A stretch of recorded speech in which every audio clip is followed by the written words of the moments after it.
The workload between a dungeon master and the party is inherently different.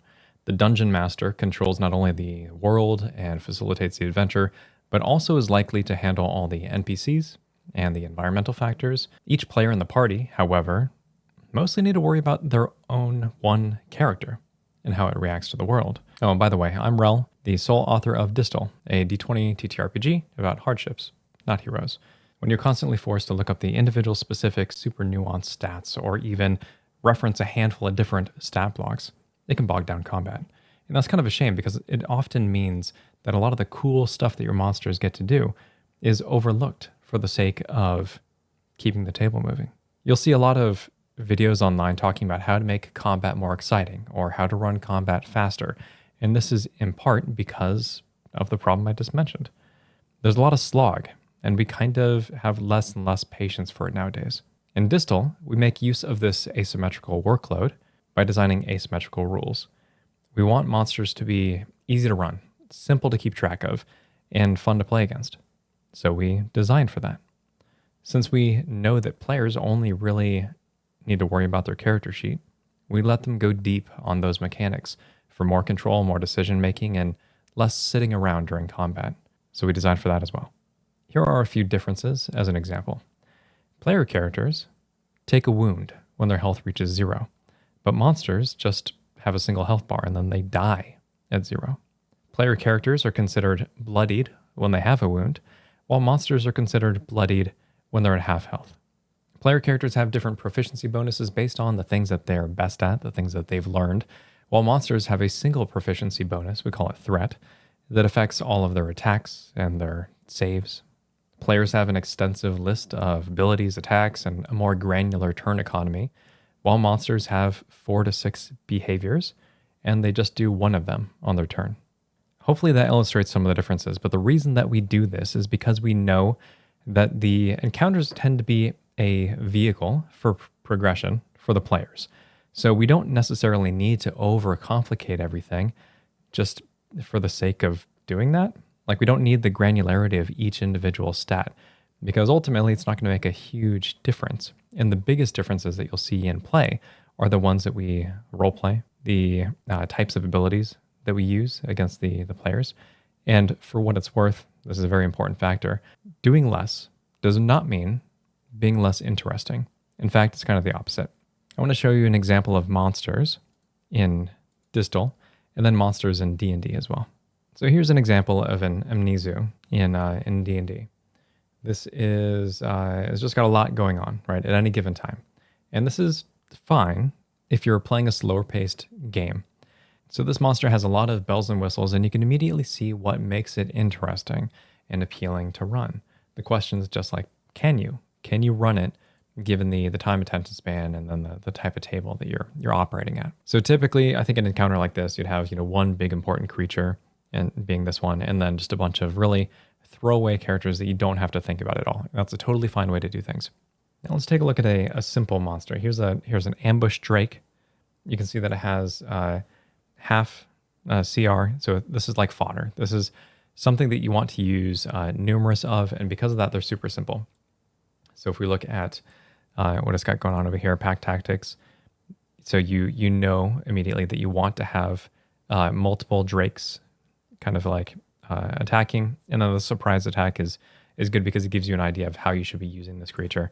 But then, aside from that, it just has a bite. This is a very simple creature to run, something that you can kind of flood the field and make that encounter more interesting. So you can have a bunch of these ambush drakes running amok, and then you can take one larger central creature, something that is a little bit more complex, a little bit more interesting, and then have that be like the focal point for the encounter. And a lot of times this is how these encounters work, is you have something cool that you want to run, and then a bunch of small stuff that you want to forget about. And any more complex than that just gets more cumbersome, slows things down, which might be fine for your table, but a lot of times it can be a little bit lackluster. But putting that aside, let's look at Distal's monsters now and show you a little bit of the differences in running these things. So because I've designed the system from the ground up, I'm able to create slang and shortcuts with the expectation that the GM ultimately knows the game really well. So, or rather that they can learn the game really well. We don't do this for players. because we try to keep everything explicit for them, very detailed, so that when they have a question, they have the exact verbiage, and then the GM can interpret it. They don't have to do the interpretation and then ask the GM. So for example, behaviors, again, monsters have 4 to 6 behaviors, and we shortcut some of this. So if I say A, it's an attack, and it's melee by default. RA would be a ranged attack. S would be a spell. RSA would be a ranged spell attack. And that's just the abbreviations that we use. Here's an example of a stat block. You can see very compact.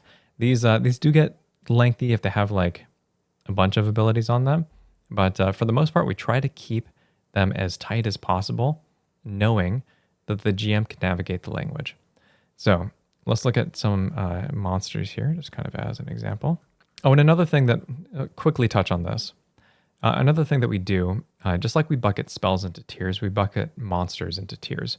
So if we know that a party is going to be averaging, levels 1 through 3, then baseline mobs are the ones that we would pick. If we want to throw a higher level challenge at them, then we'll pick a veteran mob. And these have level ranges. So it makes it very obvious for a dungeon master to figure out what monsters they should be using in an encounter. So if we scroll down and look for interesting monsters, we're going to go to Eon, which is like our constructs, elementals, all fall within this category. So we can point to any one of these, look at the stat block, and learn about the cool things that it's meant to do. And each stat block kind of acts like a tutorial for the GM as well. They don't have to figure out how to make a monster cool. The monster's already cool. So you can, in a lot of cases, take the same monster and just use multiples of them. And they're going to play off each other. They're going to make the fight interesting and make it so the players kind of can learn these behaviors just by virtue of you playing it. And that in itself takes a little bit of the load off of the GM when it comes to structuring these encounters. You don't have to worry about, crazy abilities that they have access to. Everything is interesting, and then there's optional abilities that you can use to spice things up. So for example, if we look at this title Shambler here, this is a baseline monster. So you're going to be fighting them through levels 1 to 3. And the things that it can do, so we give you flavor text at the top, defense, health, an alternate health pool, which allows you to make the mob more difficult. And we encourage you to use this at any time. If your party is optimized for damage and you know that they rip through things really quick, but you don't want them to, you want them to be able to explore their characters and have fun in combat, you can just jack up their health a little bit. And that's what this very specific number is for, to kind of dial the notch up a bit. Immunifier, vulnerable to arcane. Behaviors. So if you wanted to, so each character has a list of behaviors. Sometimes, most of the time it's the D4. Sometimes it's the D6 for like bosses or just complex characters or complex enemies. You can roll, see what it comes up with, and then just play it from there. So it gives you a little bit of versatility as the GM, and you don't got to think so hard.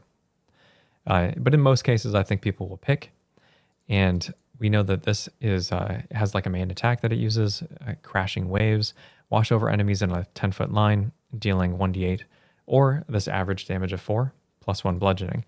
As a twist, which is like a reaction. So when you hit them, you can undertow a target. So we have these abilities called desperation moves. So we label it desperation, and there's some instruction earlier. And it's basically that if the enemy is, or if the monster is hurt, and you want to change the circumstances of the encounter, then you trigger their desperation ability. It only happens once. And then something cool happens that the party will need to react to. So for example, crashing waves, you wash over people. On a twist, you activate undertow, and that allows you to envelop a creature with your body. They're restrained. They must hold their breath or start drowning and travel with you until escaping. So title Shambler grabs you, picks you up, and then maybe just starts running away. So like, how does the party deal with that? There's other things that they have access to. Sea vines. This is a ranged attack. So you wrap a nearby target. Nearby is 15 feet, pinning both of you until they escape or until you do something else.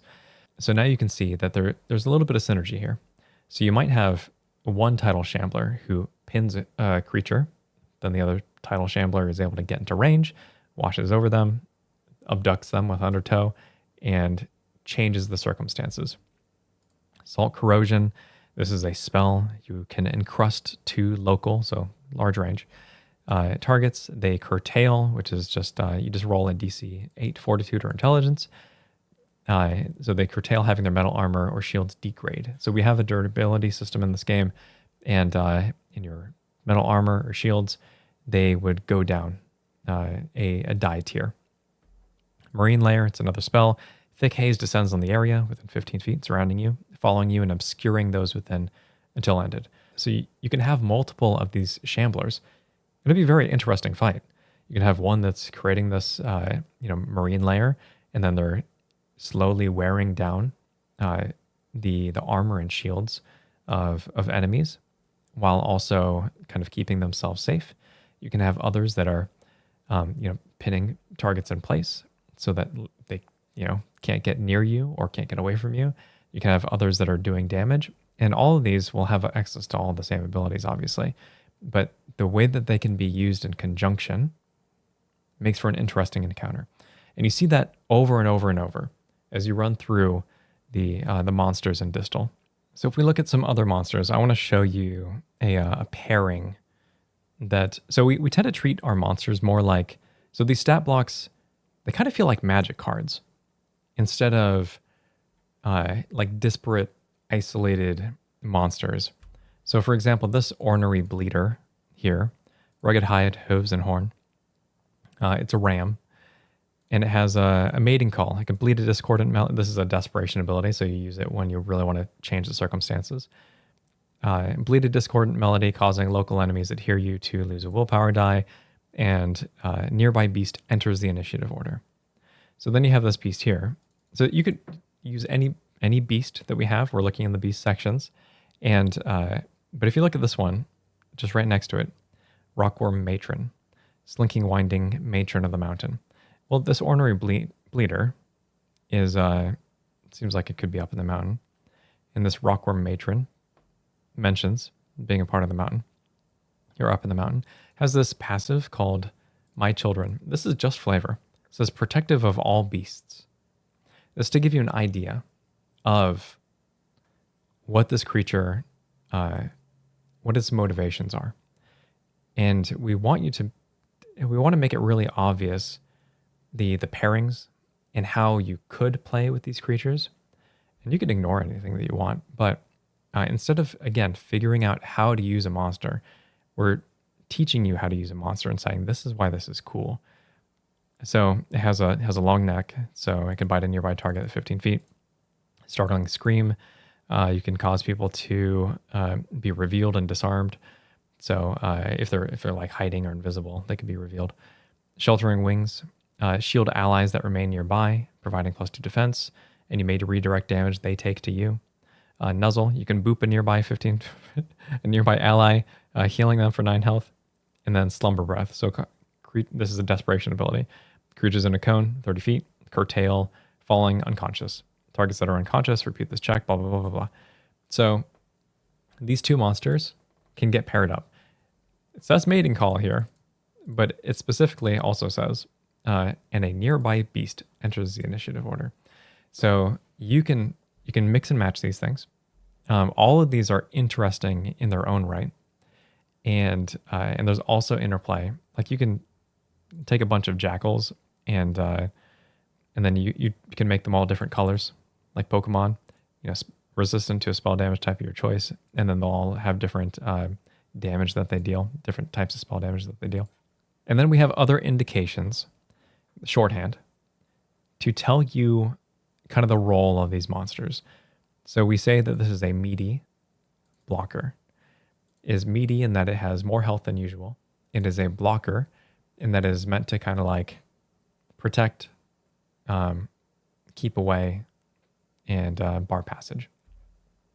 Hammer is the verbiage that we use for just like this is a soldier, a normal like warrior. Assassin is verbiage that we use when it's a monster that is meant to hit really hard for like one target, to like take a target out of the fight, or something that represents hitting harder than usual. So we do this again to give the GM instruction instead of kind of like leaving them to do all the prep work to figure things out. They can just pick something that makes sense for their environment, for the themes that they're going for, throw them in, and it will be interesting. Anyway, I feel like I got a little bit off track. I get really excited and lost in talking about design stuff because it's a lot of fun, really interesting to me. But if you would like to pick up a copy of Distal, you'll be supporting me and being able to create cool things for you. And I think that's all I got for you. Thanks very much, folks. Wrel signing off.